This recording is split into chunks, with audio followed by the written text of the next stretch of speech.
on ne sent pas la joie dans la ville de Porto-Novo. Je viens de Cotonou, c'est pareil. On sent beaucoup plus une lassitude des gens.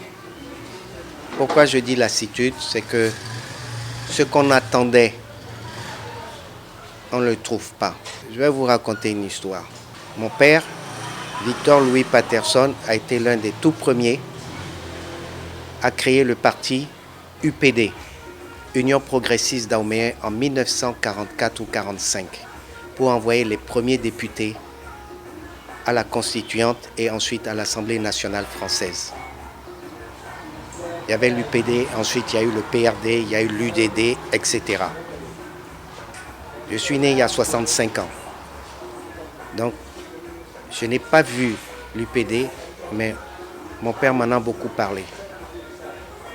Le 1er août 1960, à minuit, lorsqu'on est devenu indépendant, j'avais 7 ans.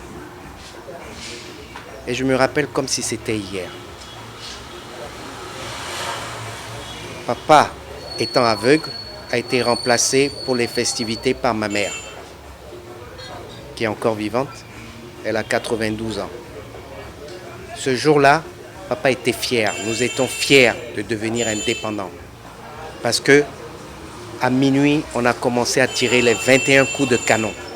Et à chaque fois, mon père me disait, écoute mon fils, tu entends? C'est la liberté. On est devenu indépendants. Nous sommes nous-mêmes.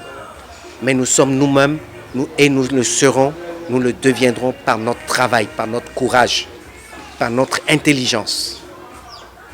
Mais je vois qu'en 58 ans, cette fierté qu'avait mon père et ses amis qui avaient lutté pour l'indépendance et avaient voulu faire du Dahomey de l'époque qui est devenu Bénin, avaient voulu en faire un grand pays, je crois qu'on est loin du compte. Et je dirais que c'est avec un peu de tristesse que je vois que, oui, on a bougé parce que les enfants ont grandi, nous avons vieilli, beaucoup sont morts, comme le président Maga, le président Apiti que j'ai connu, le président Zinsou que j'ai beaucoup connu, d'autres comme, je n'ai pas connu le général Mathieu Kérékou, mais le général Soglo et bien d'autres que j'ai connus dans mon enfance, dans mon adolescence et dans ma vie de jeune homme et dans ma vie d'homme aussi. Et je ne sais pas, je ne peux pas vous dire le sentiment, mais c'est un sentiment de... J'espère que la jeunesse actuelle pourra relever le défi. Ce défi qu'on attend tous, de travail, d'intelligence, d'entrepreneuriat qui nous manque énormément. Et surtout l'envie de réussir. Parce que les autres avancent, mais nous, nous reculons. Voilà un peu ce que je veux dire. Mais ce que je veux dire, c'est que nous sommes quand même dans un pays où il fait bon vivre.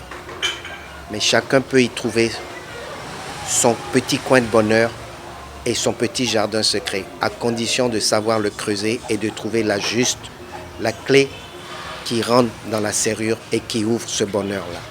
Comme on dit, ablodé, miya ablodé, melekpo nimo awadjidje voyinukon, nde sigandona melene.